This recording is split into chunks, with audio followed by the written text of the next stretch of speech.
What's good, everyone? Hello and welcome to Against the Fence. My name's Sai. I'm here with Ash, and we're going to be bringing to you guys UFC 288. Henry Cejudo versus Sterling. Other way around, in fact. But these guys are going to be going. These guys are going to be going at it, and it's been a long anticipated fight. Triple C is coming back after a very long year retirement. So it's going to be quite exciting to see how he's going to be performing as he does step back into the octagon on the weekend. But also, it's just going to be quite a good story of people who've been off of UFC for a long time, but also people who've stepped in on very short notice as well. So a bit of a mix of both on tonight's card. How you getting on, Ash? How are things?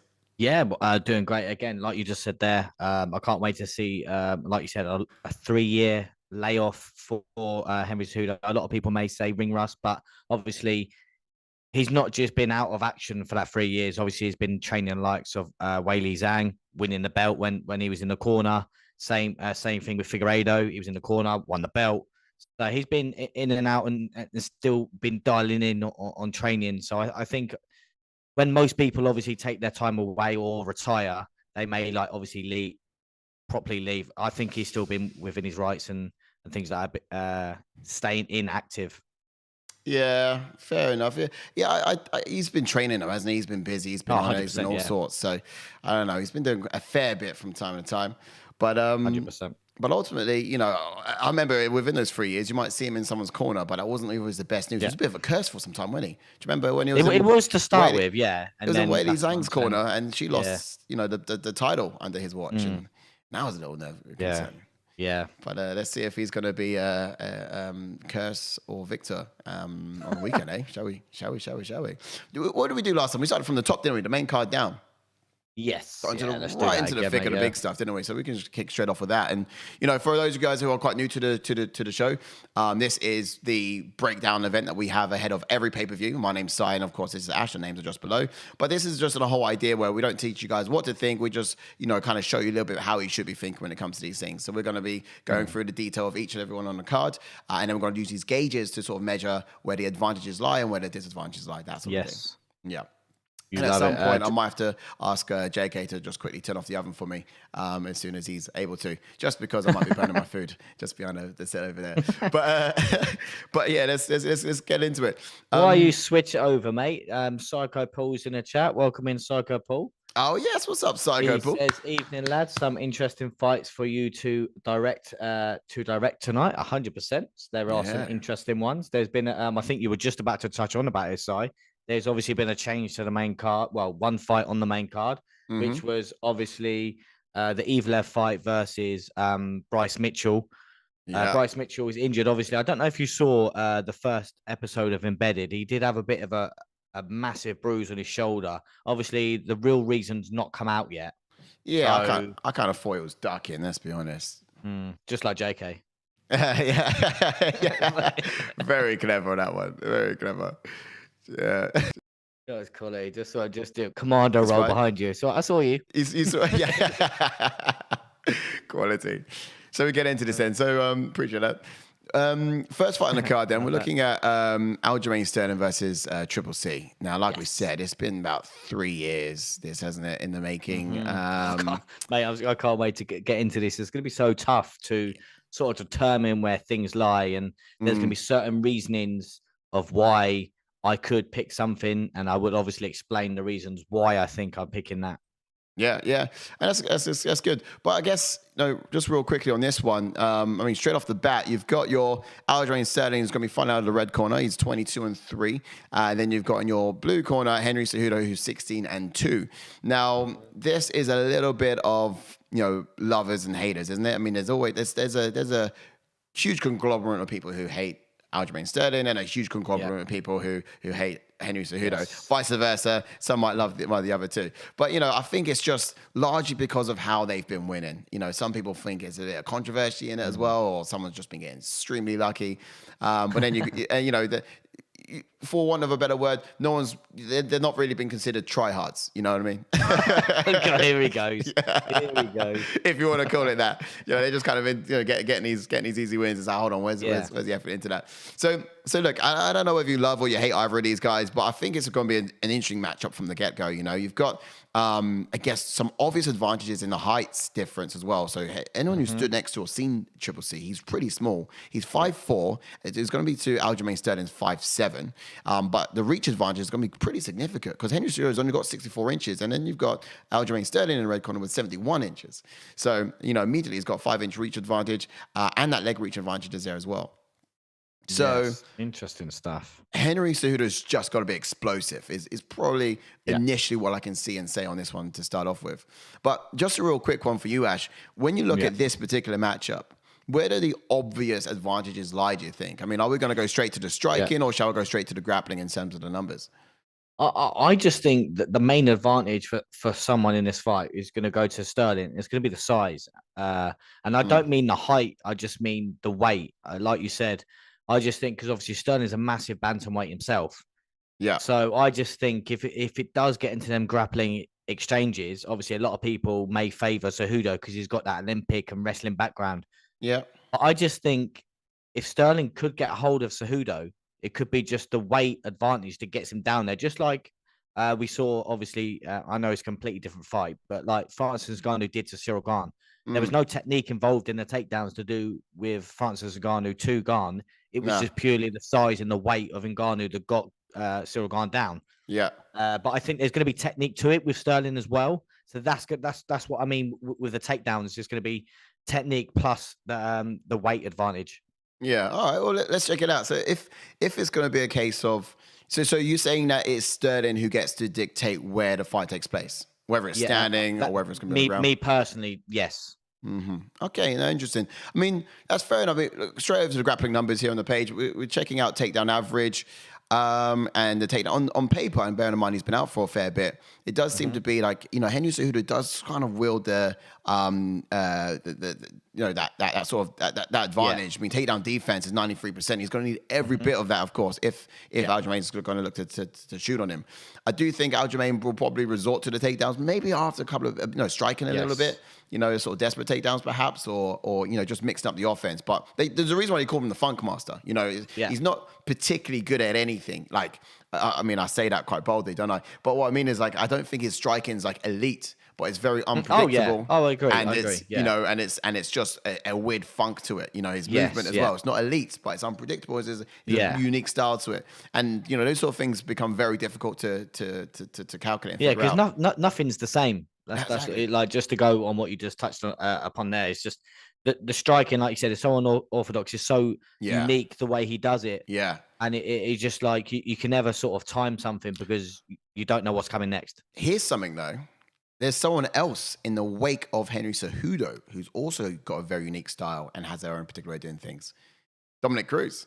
He's got a very unique and Henry Cejudo he had the fighter IQ and he was smart enough to sort of see or catch him on the entry. That knee was very well timed. It was, yeah. But that was another. Some would say controversial word. I kind of agree with it. It wasn't probably defending himself, but some people might argue it was a controversial one. But I think a couple more and he could have gone out. But it was a bit of a premature stoppage. It was going that way, wasn't it? But just quickly while you're just there, just going to welcome in Wales to New Jersey. He says, "Yes, Wales. Lads. What's up, Wales? Welcome in, sir. Good. Just while you're there. Good to see you, bro. Also, Nolan Zebra's in the house. Welcome in, Nolan. What's up, Nolan? Hope you're doing well. Sir, just while you're there, Justin Villager's site, I'm getting a little Racked Davis, but also Tom Hardy from Speaker Blinders. Probably Peaky Blinders, yeah. Peaky Blinders. I was going to say. Warwick Davies, but also Tom Hardy from Peaky Blinders. Peaky Blinders. Yes. Oh, okay. I think he's my accent, my voice. You think that's what I sound like? Yeah. Okay. I get you. Do you know what? I take the compliment. If I can sound a little bit like Tom Hardy, wow, Jordan's the best of impressions, really, isn't he? Yeah. He's like, "You all right, boy?" No, I don't know. Maybe I've been screaming a lot out of frustration in this week, perhaps. But look, striking, I think there's not a clear difference there. But let's go over to those gauges then, shall we, and have a look at how this is going to look between these two. Like if we was going to break it down from top to bottom, striking advantage.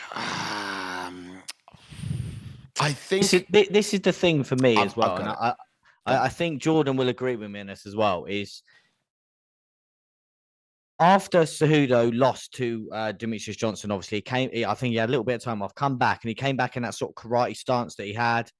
Yeah. And the way he went through guys after Wilson Hayes was just like his striking was just phenomenal from that point onwards. And then obviously, like you said a second ago, the way he put it on Dominic Cruz as well, and he was chopping away the legs. Yeah. And how fast he was in that fight, and just the clinic that he put on. I think striking.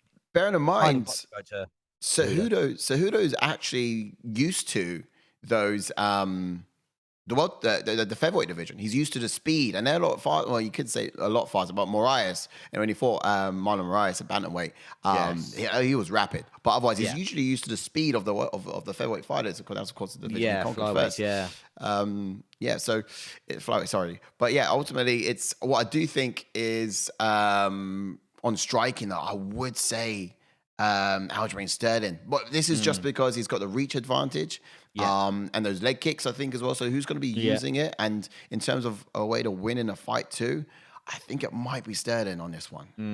Is what I'll say. What are you guys saying in the chat in terms of who's going to get the striking advantage? I think that this is where it could go. Like a lot of people could be undecided, and it could go either way. Like you've gone a little bit slightly with the Sterling and the striking. I'm kind of leaning towards Cejudo just purely because I think, obviously, we all saw. Do you remember when Sterling come out the very first time he fought Jan? He came out with guns blazing.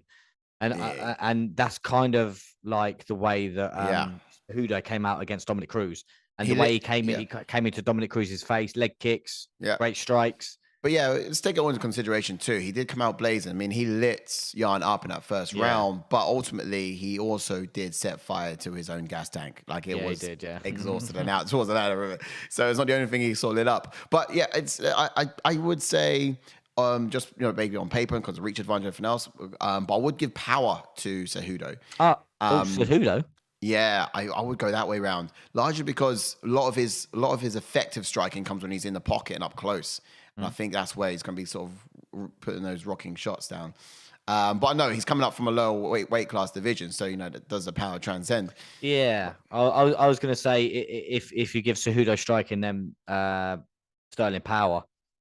You go that way around, yeah? Yeah, that's what way I'd go around. But obviously, we'll have it. Again, I would go the other way around on that. But for this, I would mix it up in the other way around. But we'll go over on this one. And then with grappling, this is the thing as well. A lot of people in the chats may go, "Well, that's obvious. It's got to go to Cejudo." But if you're looking if you're looking at the last performances and the last outings, who uses it more? And literally, the game plan from the get go for Sterling is. Look for that takedown. Look to pressure up against the cage. Use the top pressure. Use, like I said earlier, create chaos. Weight advantage. Get the takedowns. Look for the submissions. Again, he did it perfectly to Corey Sandhagen. Took him down. Submitted him in round one. So, but look, the thing about the height difference as well, because we've got to take into consideration of the facts, right? With Henry Cejudo, he's going to be at that right level for those hips, I think. He's going to be just a smaller guy. It's going to be easy for him to find him, just ducking under punches and shooting on him. And I think, Henry Cejudo's game plan ultimately would be to wear out, to keep him still and wear him out. Because how did Sterling Aljo beat Jan? It was all that movement. He just wasn't there to be hit. He was on the outside. And I think that's going to be his same ideal for this one potentially. So in that case, in terms of who's going to be using it in this fight, I think it'd be more so something that who Cejudo would want to use or lean on more so than Aljo. Yeah, maybe. So Justin goes, Cejudo more volume, Sterling a little more power, but Sterling just set up punches to take down, and Cejudo actually wants to KO you. Yeah, 100%. Like I was saying there about obviously Sterling's going to be looking for the takedown, I think. And if anyone wants it on the feet, I think Cejudo wants it on the feet 100%. You think so? And then just following up there saying that, maybe more power. He likely to KO some, maybe standing up Cejudo. 100%. So I didn't see your comment up there, Justin. He's saying that in one fight on the early prelim, saying that Chaos Williams may get an ugly KO. That's going to be a great fight. Early prelim. Psycho Paul. Too close to call, but I'm going with Sterling on striking just by the reach advantage if I had to. 100%. Psycho Poo. Oh dear. That is it. Did I get it right? You said Sterling for striking, did you, Ash? No, I said Cejudo for striking and a power for Cejudo. I got it the other way around. We'll leave it. You can leave it that way around if you want. Yeah. All right, cool. Yeah. Power After my Cejudo, striking on Sterling, and then we'll go to then we'll go grappling. Grappling for this one. You think Aljo's going to use it? Yes, this is the thing. If you're just chiming in and you're going, hang on a minute, why have you just given Sterling the grappling edge? It's just purely because me personally, I think he's going to use it more. I know Cejudo's obviously got that Olympic background, but I think if anyone's going to use it to an advantage and does use it more in fights, it's Sterling, just because that's what he will do and that's what he does and that's what he does best. Yeah. Okay, we can see that play out. And speed, I would say, Cejudo's pretty rapid. He is, and cardio, I'll go Cejudo as well. To be fair, just seeing how. Yes. But it's been a while since we've seen him in there. But ultimately, from what we've seen before on tape, it does seem pretty strong, pretty good. But looking at that, it's 3 blue ticks for Cejudo, and of course it's 2 for Sterling. Now, we usually do this sometimes, don't we? It's like you have the X factor. What's that one thing you can't quite put your finger on that any of these guys might have that's going to give them the edge here? Something you can't really quantify. I think Cejudo's got that small man syndrome. That's the X factor. Mate, I was literally about to say that Cejudo's just got that will to win. And I just think the perfect example for that is when he was getting absolutely pieced up by Marlon Moraes and he was still in the fight. Yeah. Never gave up, had that grit, bit down on that mouthpiece and just hung in there because I did not think he would get out that first round. He turned it around. And he turned it around. And massively. And obviously we all saw in the second fight between Sterling and Jan, we all saw Sterling quit.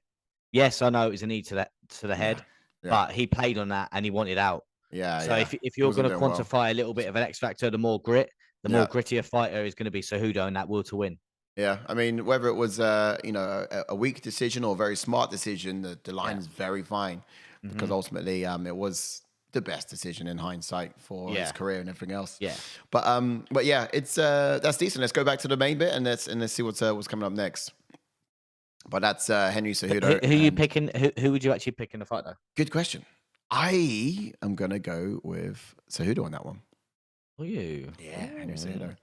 Why am I? But yeah, it's more so the fact that I think he's going to come back in and get it done, and I think it's going to be quite exciting for the division as well. I mean, if we was to talk about 100% win, I've never really been a huge fan of Cejudo. I can't remember why. No, exactly. I just think he's very cringy. Obviously, because I've not seen him for so long.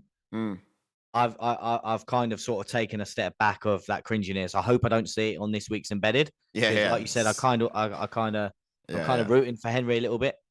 Nolan Zebra says Henry is a natural born winner for sure. Yeah, he's got that mentality. Also gone. I was going to say what your pick is, but going after the chat. Yes, I'm going to go for Henry today as well. But like I said just before we came live, I'm still torn, but more so for Henry than Sterling. Justin says that small man syndrome may get you bum in line at the Little Caesars on Friday night. That we got to yeah, that small man syndrome. Welcome in, John Doe. Has his time, has his place. John Doe. John Doe, nice. I love that confidence submission. He thinks. He says that Aljo will win by submission again. It's one of them. Like I said, can he get him down? Can he keep him down? Because he's very good at getting back to his feet. That he is. Okay, cool. The next fight up, we're looking at Gilbert Burns, Belal Muhammad. I don't know why I keep reading it back to front, but let's say it probably right way round. It's Belal Muhammad versus Gilbert Burns. Now, again, I've got a little bit of a I don't know what it is, but something about the way that Belal Muhammad fights, I'm not a huge fan of. Gilbert Burns, super huge fan of. However, in terms of who's going to win this fight, I've got to bench my emotions and go with the stats, the MMA maths, if you will. But here's something interesting about this one. Just before I do get into it, both these guys have accepted this fight on about 2 weeks' notice, which is incredibly bizarre. Secondly, of course, you've got Gilbert Burns, who's just in here. We're just talking about Henry Cejudo, who's been out for 3 years. Gilbert Burns was just in here a matter of weeks ago, back in about a month back, wasn't he? We were fighting on the card. So he's game and active and ready to go. He wanted 100%. He wanted Leon Edwards, but he didn't want to wait till October for him. So yeah, he picks this one. Is it smart? I don't know. I actually think it's I don't want to speak too soon, but I think it's a good matchup for him. Yeah, and Belal Muhammad's been like crying out to get that title shot as well forever. Yeah.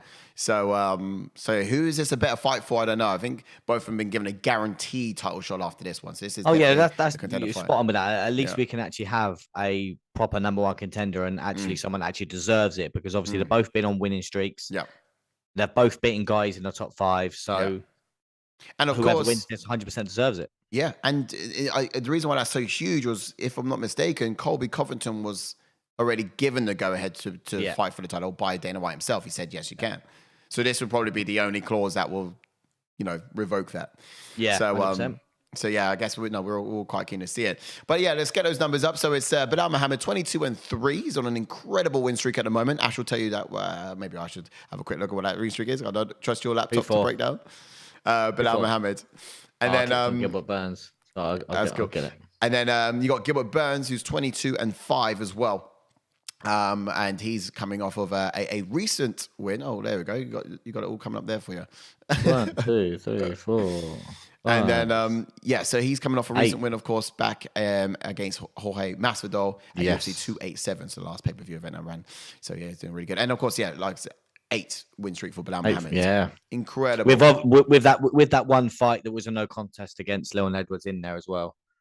Yeah, of course, yeah. So, I mean, he hasn't lost in like 9. There we go. There's a reason to run that back. But also, what's really impressive is he stopped the unstoppable Sean O'Brady in his last time out as well. UFC 280. So, this guy's been doing all the most. And I've always picked against Belal Muhammad.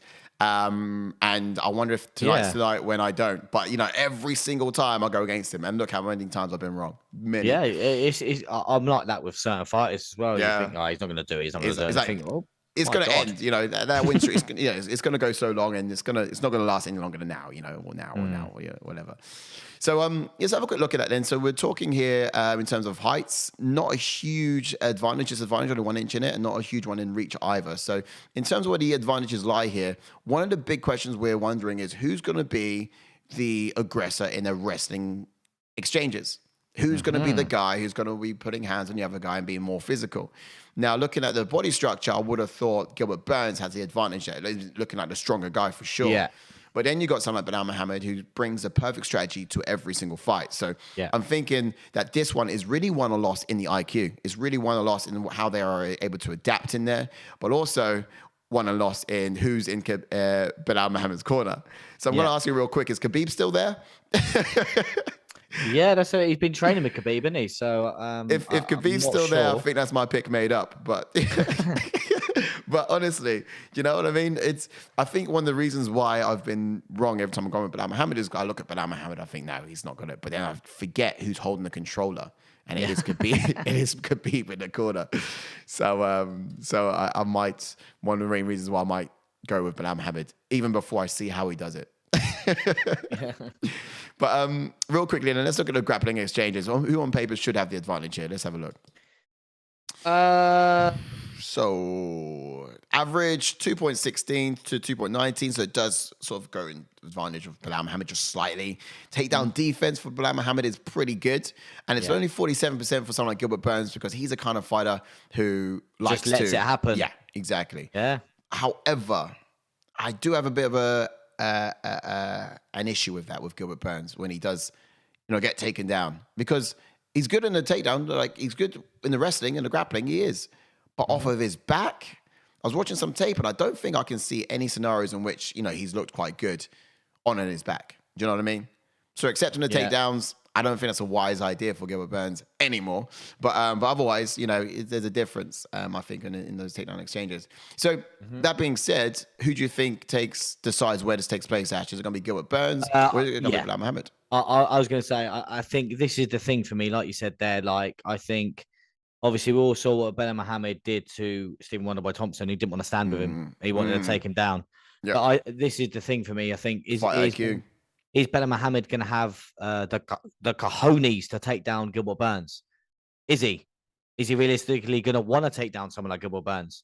Is he going to play ball down there with, like, obviously the jiu-jitsu credentials of Burns? And this is the thing for me. I think that there is just going to keep the fight standing. And I think if Gilbert Burns wants to take the fight to the mat, he will. But obviously we all saw what he done against Masvidal when he could have easily just taken him down several times. I know he did a couple of times, but he still stood with someone like Masvidal. So I think if Burns wants to stand with Muhammad, he will. And if he wants to take him down, he will. Yeah, he's got the capability to do that. And with Belal Muhammad, where would he want it? Would he want it standing, or would he want it on the ground? That's the thing. I think his striking is always improving. And obviously we saw that against someone like Sean Brady. I know Sean Brady is obviously, he's more of a grappler. But do you think if you put the pressure on Gilbert Burns, who knows? If he gets in Gilbert Burns' face, who knows? Yeah. Well, these guys look pretty even on the numbers as well. Yes, nothing here sets it apart. The only thing that really does is that takedown defense. And to be honest, I think that's going to be very important then, based on what you're saying, for Belal Muhammad. Yeah. Should Burns be the one who wants to impose his will and get hold of Belal Muhammad, then great.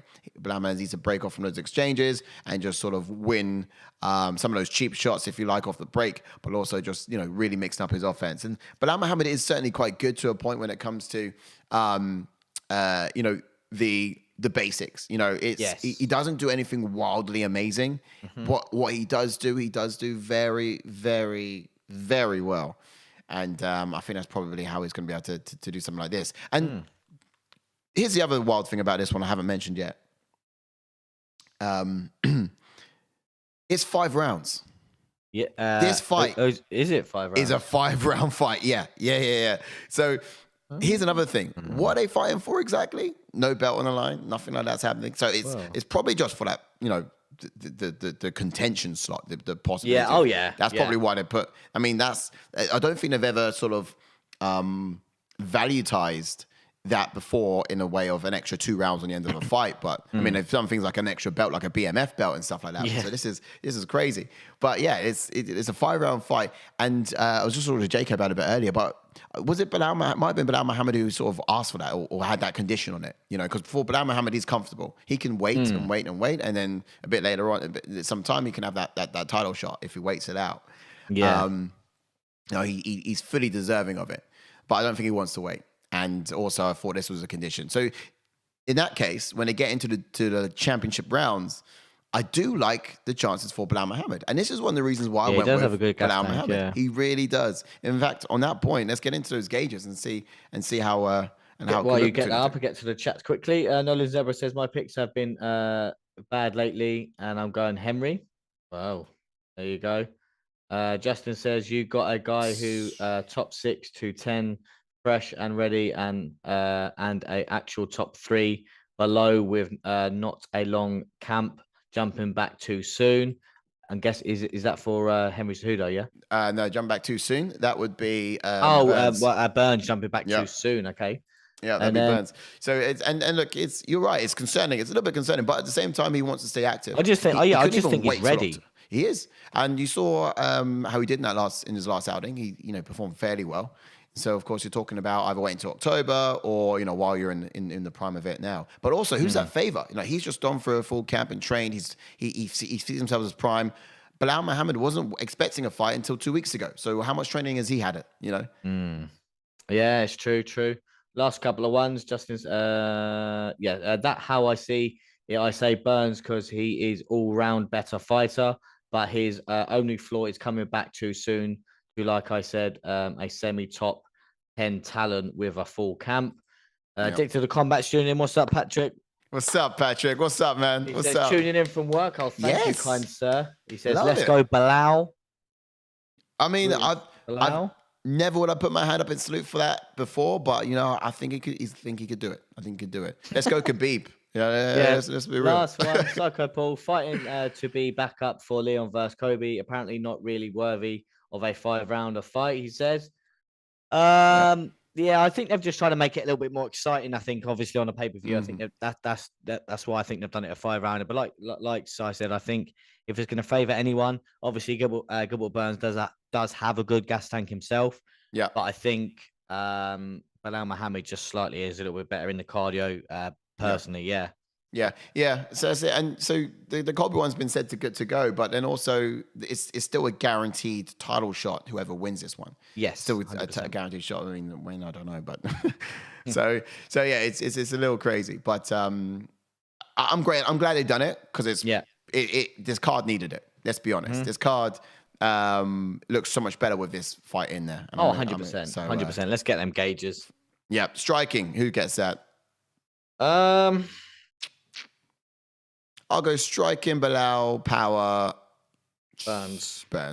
Agreed? Yeah, I agree with that. Obviously, we're not discrediting Burns. He's striking. Obviously, he's got great striking. Yeah. Like you said, the basics is crazy. Like the basics that you do so well for like someone like Belal. Yeah. It's gotten to where he is now. Yeah, absolutely. And then when you got things like grappling, whilst they can both do it, I think there's going to be Burns who Burns, all day long Burns. Yeah, it's like you said. I know Belal does mix it in here and there, but if like obviously when I say mix it in here and there, if someone's gonna like someone like Belal get the takedown, it's just for the takedown. Yeah. But if Burns gets the takedown, he's gonna either advance or look for a submission. Yeah, that's true. He doesn't often get a lot of those subs, but he would be certainly over dominating those positions. Yes, 100%. In terms of speed, I think I got to go Burns on speed and Burns on cardio. Sorry, not Burns, Belal on both of those for speed and cardio. Speed. Because Burns got some power in his hands and he does quite explosive as well. Like, exactly. Would you count explosive as speed? Or? I hear it. No, I wouldn't. You see, I'd probably count reaching the target, straight shots, and just having that sort of accuracy more so to speed because it does take. You shoot things at speed, you often are hitting the target more because you're slipping through gaps and you're not sort of missing too much. Definitely cardio for Belal. Yeah. So I'll go with Belal on those two and look at the gauges. We've got 3 now in the red corner and 2 in blue. So there's 2 for Burns and 3 for Belal. What's your crazy? Yeah. It's what's your thoughts on who's gonna have this? Yeah, one? If I was picking, I'd still be picking Gilbert Burns. Yeah. See, I've always gone against Belal, and that's probably why he's always won. So if I go with him, maybe he might lose. I don't know. So I'm not sure what I'm more excited to do. But I think with Belal, I'll go with just largely knowing, there's a few external factors need to take into consideration here. Like who's it benefiting the fact that it's short notice? I'm not entirely sure, but I do know it benefits Belal that it's now a 5-round fight. And I think it's those later rounds where we can see Belal really just put that pace on Burns and set it apart. 100%, yeah. All right, cool. There's my pick for that one. And you're with Burns, yeah? Yeah, I am. All right, cool. Let's head back to the main. Next up, we're talking about the ladies' women's strawweight division. We got Jéssica Andrade versus Xiaonan. Great fight.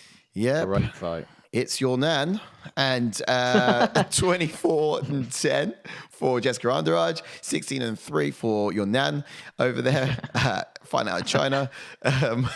Now the height here is going to be Xiaonan's going to be slightly taller, only about 4 inches, so not huge, but not going to be a huge amount of difference in that arm reach or leg reach either. So really, we're looking at.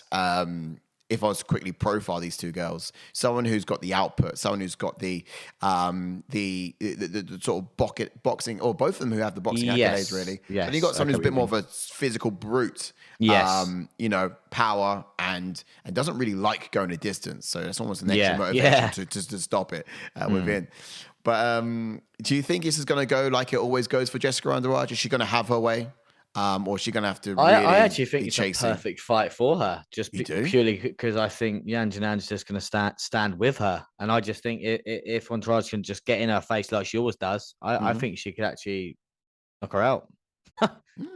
Okay, Yeah, fair honestly, point. I know it's a bold statement there, but I just think Janjanan's she's got a confidence in her striking.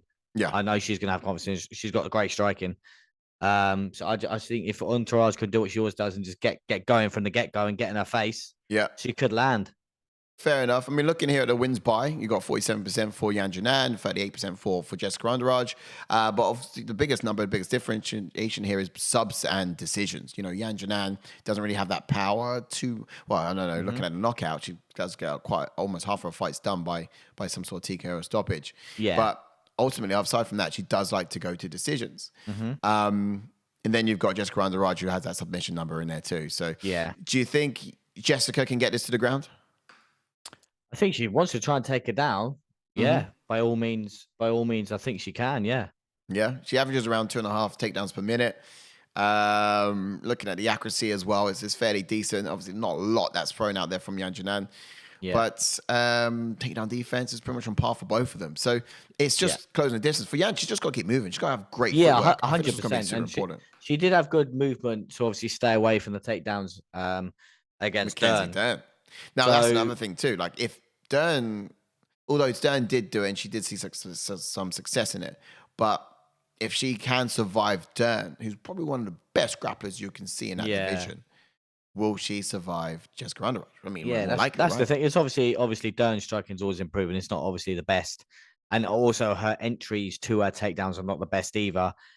So I think obviously your takedown defense against someone like Dern is going to be good anyway, just because how poorly her entries are and things like that. It's just obviously if she gets a hold of you up against the cage, then you're in trouble. Yeah. I think if Entourage can close the distance, land our bombs. Yeah, who knows? But then again, like I said, Jan's got crisp, great striking. She could catch her on the way in as well. Yeah. So, who knows? Erin Blanchfield doesn't really have the best of striking, but she was able to do some good work. She was lighting her up. Yeah, she was. So I, to be honest with you, I think if you look at the last fighters were like the extremes. So, for example, Mackenzie Dern was the wrestler that's, Jéssica Andrade is going to try and channel tonight, or on the night, of course. And then, of course, Janjanan did great staying away from her and got a win as well. And then you got Erin Blanchfield, who isn't so much of a striker, but she was getting some success with her hands. And makes you wonder a little bit as to, you look at it that way, you think, hang on a minute, Janjanan could actually catch her. She could. The problem is, I mean, still not too confident. The power's there, and ultimately as well, I think a lot of the fights depend on Jéssica Andrade's emotional state. She gets emotional, she gets after a person, her hands are down, and she's just swanging and banging. Great for the viewers. I mean, I love to see that stuff. Yeah. But, it's not too good for, her health and, B, to win. So, I do wonder what sort of Jéssica Andrade is going to come out on the night. She'll get those gauges up.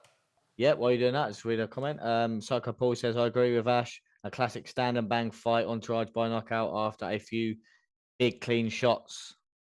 Yeah, okay. Yeah, 100%. I obviously, you kind of said it perfectly there, though, Sice. Is she going to come out like that, like we think she is, because of the way her last fight ended? Because of she came out like that, was getting caught. Yeah. And if you're coming out like that and getting caught as someone like Blanchfield that doesn't have like the top strike in Janjanan does, is she going to do it? I hope she does, because I think she can catch her, but be technical with it, because obviously Janjanan's striking is very, very good. I do have to say something else about Blanchfield as well. Just looking at it here, she's got 68-inch reach advantage. So she would have had the advantage by about 5-6 inches. Okay, well, there you go then. So that'll probably be why she's able to touch a target. Yeah. And it's only 1 inch difference in it for Janjanan. So well, there you go. MMA maths, mate. We're all over the Entourage KO now.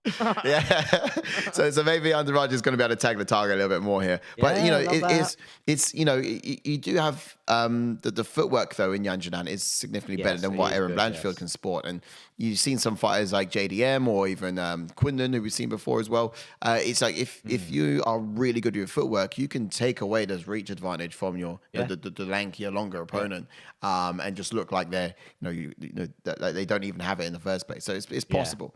I'm hoping that Janjanan's footwork's come some way. So we'll have to see, won't we?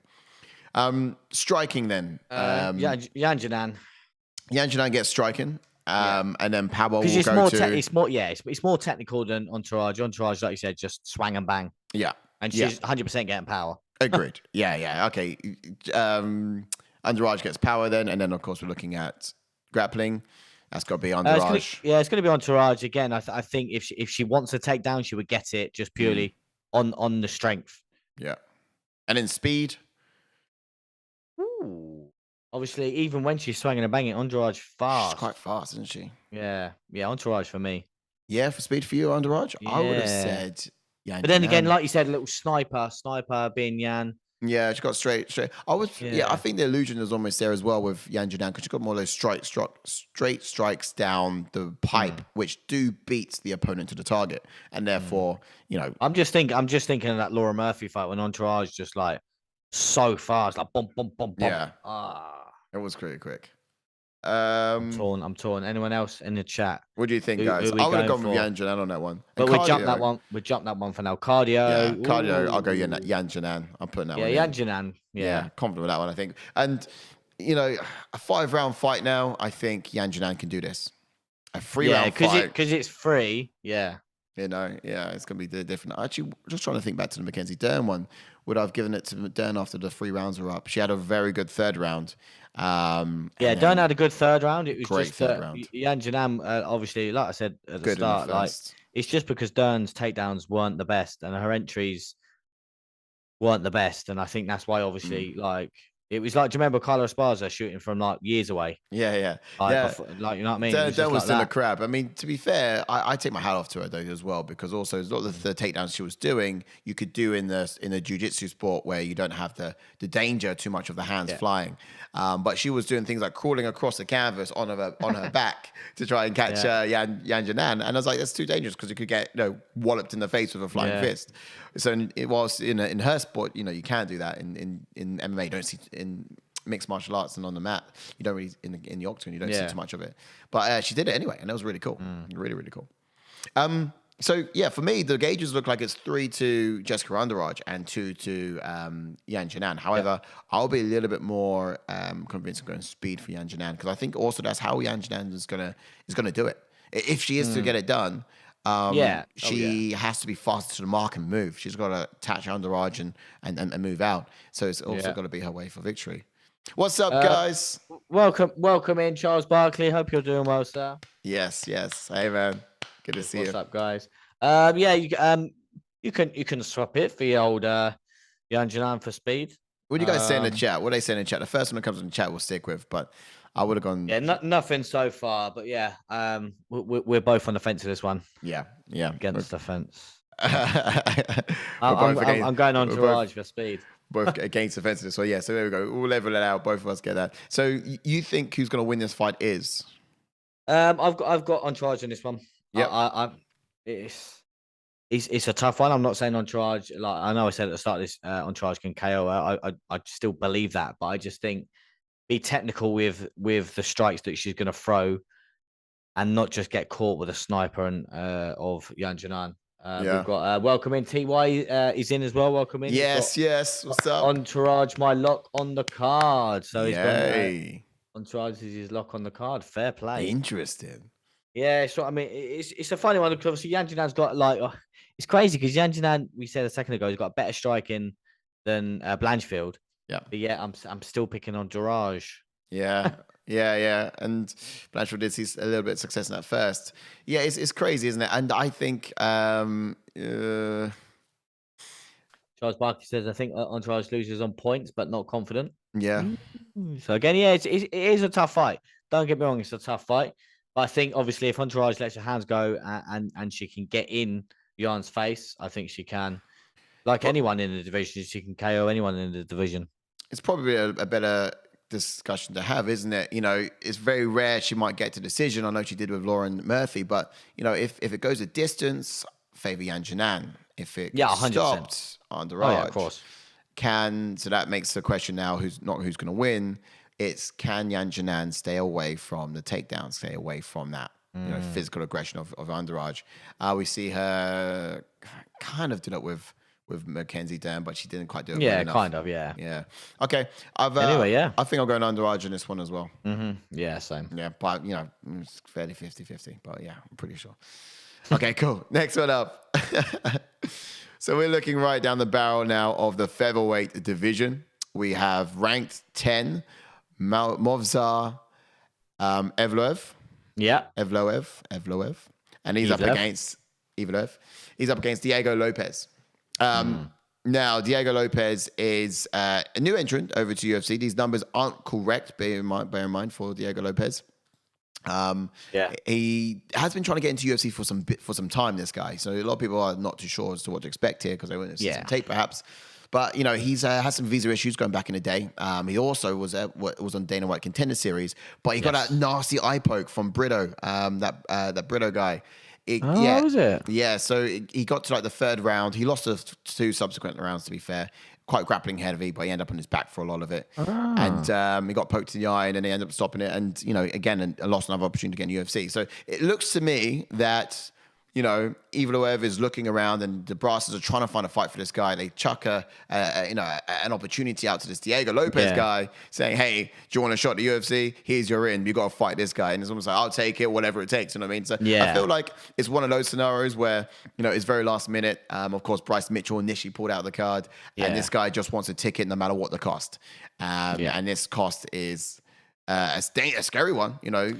It is, yes. It is. It's a massive fight because obviously Evloev is dangerous. Yes. I mean, you can't say that lightly, Evloev is completely unstopped in the UFC to date.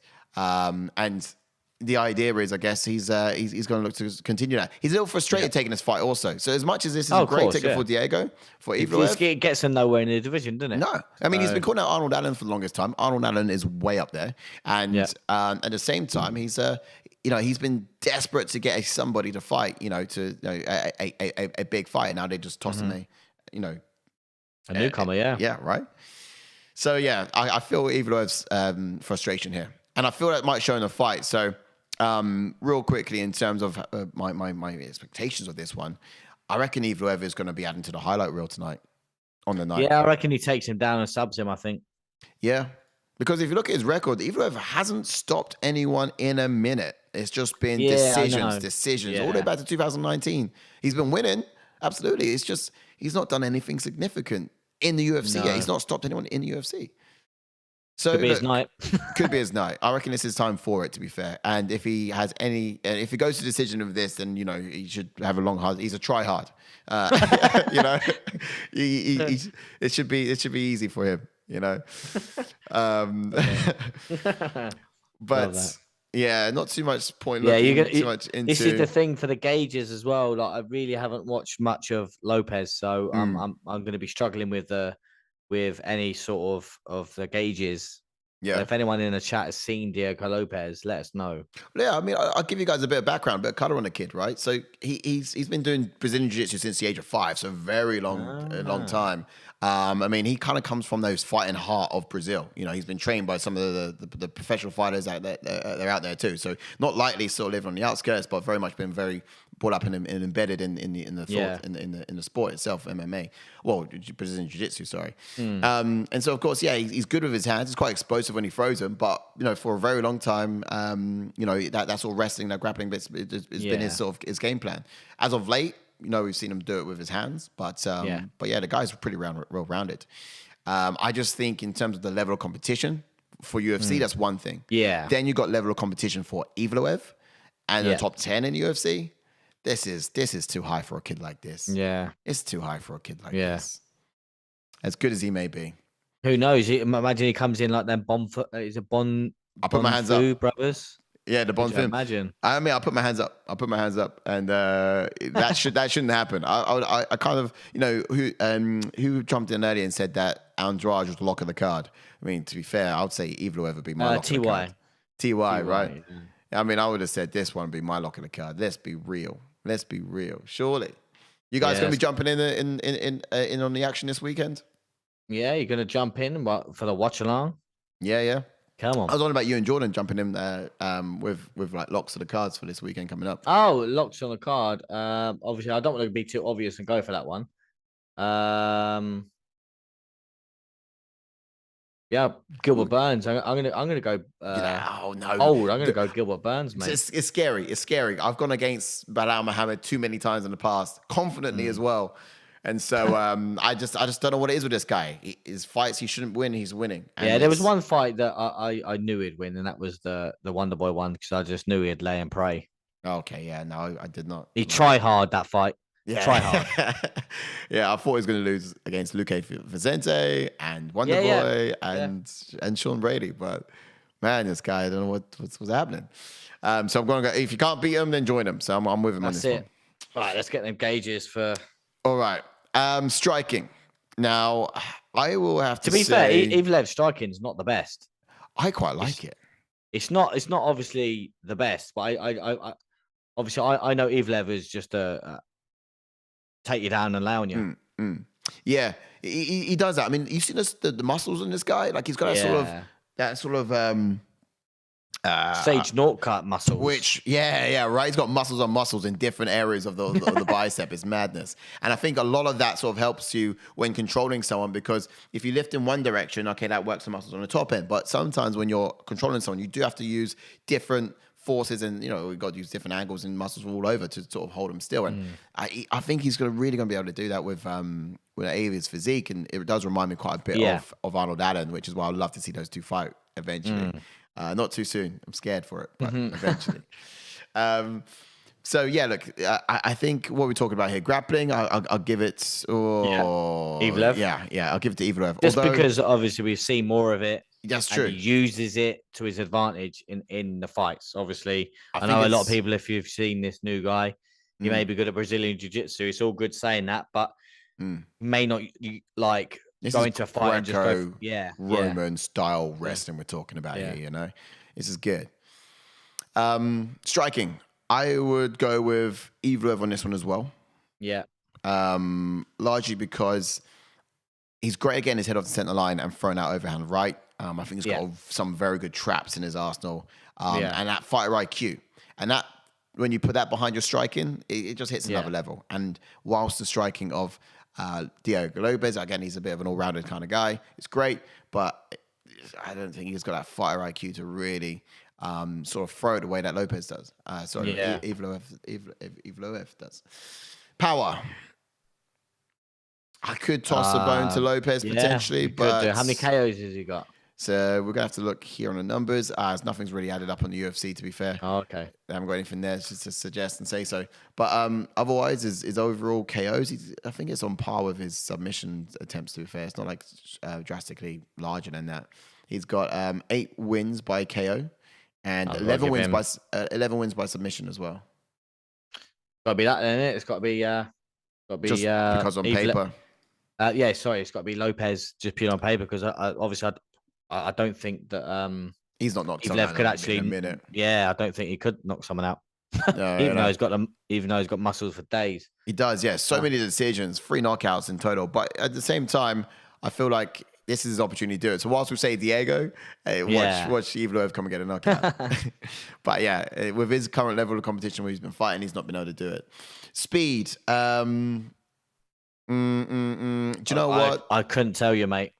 If this Lopez is quick, I'll have to tell you that Lopez he's good when he starts throwing his hands, but he's also patient to do so. He's quite composed. Okay. He doesn't have the output. And obviously, if you're going to say if anyone's going to get to where they want the fight to go quickly, it's going to be Evloev. Exactly. Yeah, Evloev is probably going to have the speed advantage here. And then cardio, I'll go Evloev as well. I've seen, I have seen Lopez gas a bit. And look, this is our gauges. Right? It's 4 for Evloev, and it's 1 nearly a whitewash. It nearly is, yeah, a red wash if you like. But it's. What'd you expect? This kid's coming in on very minimal. Yeah, it's literally a week's notice. Yeah. You know what I mean? Less than that. So he's got to have the craziest. Odds on the card. All right, jump into a couple of chats while you're there. None of us ever said I'll be watching along, lads, making the fights more enjoyable, chiming in with you guys. Thank you, sir. You Nolan. Hope you're doing well as well. What makes the fights enjoyable? Circa Paul asking if I'm watching the watch along is like asking Nate Diaz if he likes fighting. Oh, Psycho Paul, love that. I love that. Mate, That's that quality. Yeah, that was an easy one. Likes fighting or likes the UFC? Because they're different. Likes fighting. Yeah. Just likes fighting. different answers. Okay, cool. And then that wraps that up then, I guess. And we're going to the very last fight on the card. Should we take a look at it? The return. Whoa. The return. Who's been looking for... So this is also when I opened up when I opened this up, we did talk about how we've got a story of people who are coming back from a very long time off. And we've got a story of people who've literally just turned around and fight relatively quickly. Yeah. And I guess this is one of those stories of someone who's coming back after a long time off. You know, we're talking here about Kron, Gracie, now nearly 4 years, isn't it? Yeah, near enough. 2019, the last time we saw him. 2019, that was a loss to Cub Swanson. So yeah, and you know what? It is a heavy burden to bear as well, wasn't it? This guy, and with a name like that. But what a fight! What a fight! It was. Of all the kind of fights you could lose, I don't think anyone should hold it against him for losing that one, because the way he went about it was just superb. It was a great fight and one of the best, to be fair, that had been going. So let's talk about then the numbers of these guys. So you got Kron Gracie, who's 5-1, that one being his last time out, and then you got Charles Jourdain, who is 13-6-1 as well. Now, not a lot in the height difference, not a lot in the reach advantages either. These guys are going to be coming in there fairly physically even, but the biggest differences, are going to be in the the sort of Brazilian Jiu-Jitsu accolades, the sort of ground game and the stand-up striking. I tend to find Charles Jourdain, exciting fighter as he is. He's got those long-range weapons, but he's a little bit like Julian Erosa, and that was a bonfire fight that they had as well. Wasn't it? But it's a bit similar to him in a way that they, you've got the long-range capability, but still likes to get in there and brawl and just sort of make things an absolute dogfight. And whilst as a fan you love it, you just think, reset to safety that's it. Reset. And fight smart. Yeah. But that could play into the favor of Kron Gracie, I guess. So this time out, Kron Gracie, he's been out for a while. What are you expecting to see from him?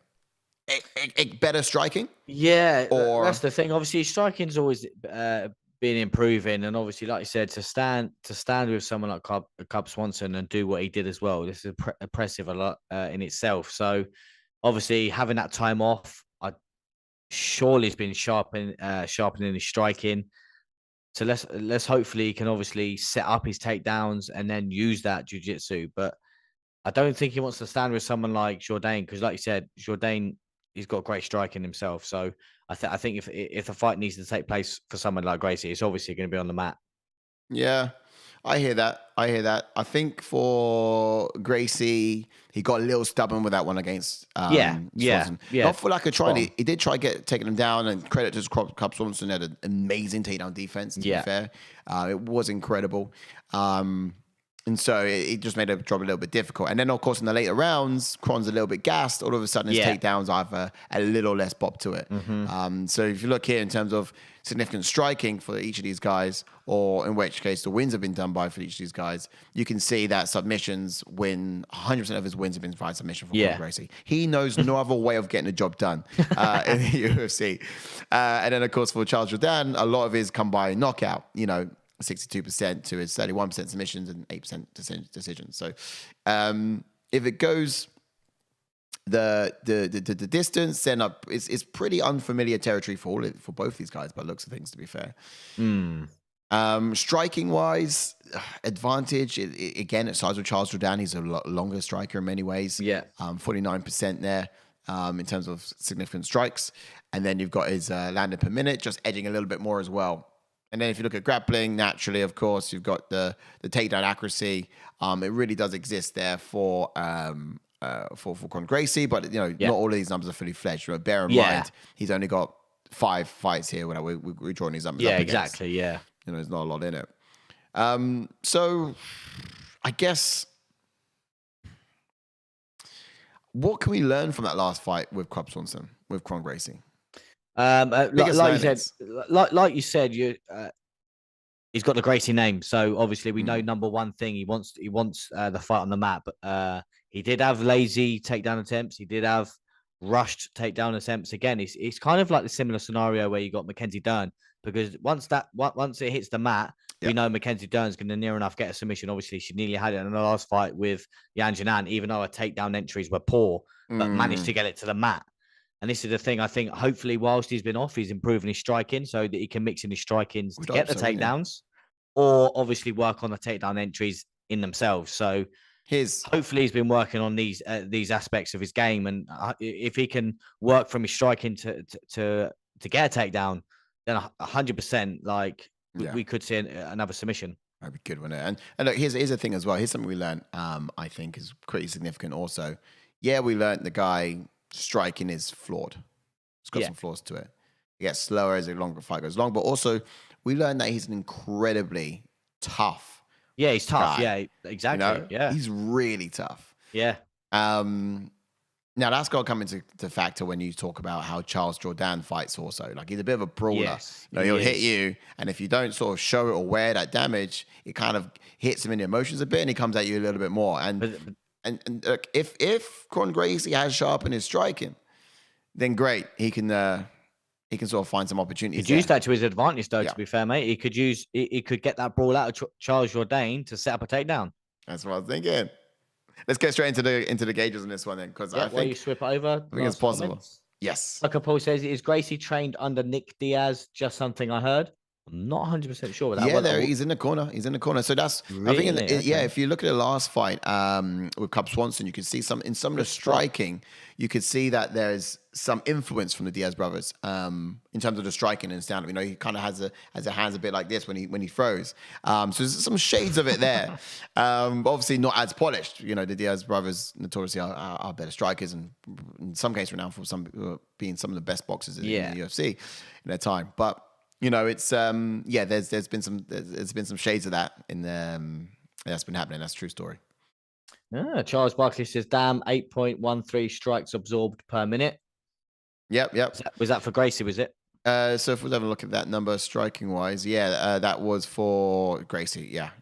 And I think, to be honest, that number is a significant number. It really is. That number would have literally. That literally just the Cub Swanson fight, yeah. Because before that, he's taking people down, you know, and you know he's not getting too much, not getting hit too much. But that's literally almost double, of course, what Charles Jourdain has, and obviously he's got a lot more fights in the UFC as well. But yeah, those numbers are a little bit warped because we're talking 5-1 here.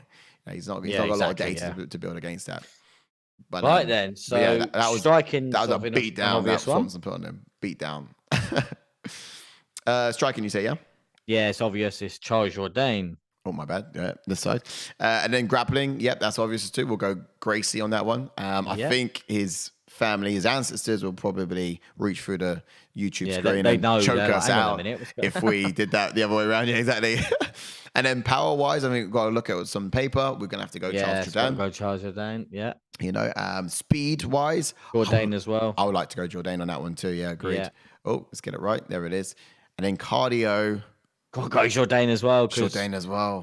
Obviously, the facts are facts, and where Gracie got tired. But again, obviously, you could quantify a little bit of an X factor, saying grit, determination, and heart, and and biting down on that mouthpiece. As I said, you could give that to obviously Gracie because he was still getting pieced up by Cub, but still marching forward. But I've seen quite a decent cardio from Charles Jourdain. Let's look at that takedown defense again from Charles Jourdain, because I think this is absolutely integral all of a sudden after we've weighed the scales a bit. Yeah, it's all blue corner for Charles Jourdain. Grappling. I remember Nathaniel Wood taking him down a couple of times. Yeah, he did.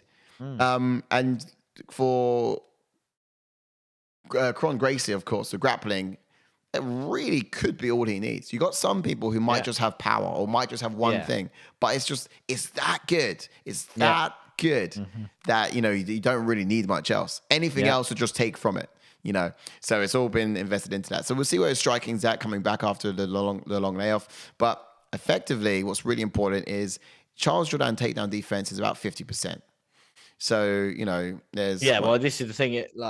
Obviously, in the last house, I can't remember how many times Nathaniel Wood took him down. So... In many cases for Kron Gracie, it's like he's just got to hit them out once. He just get one takedown. If he tries twice, gets one takedown, he's like, okay, the fight's as good as over. You guys can go home now. Do you know what I mean? This is the thing as well, because obviously he has that name of obviously Gracie, and people think, right, if I get taken down, they've got to get back up, and that sort of it's going to be panicked. Like Jourdain could get subbed like quite easily, just purely because he could panic on the mat and think, right, I've got to get back up, and leave his neck exposed or leave something exposed just purely because he has to get back up. This is true. And that's really what Kron Gracie is going to be looking for. Those sort of things. I think, watching, I might go back and watch a bit more tape on Charles Jourdain.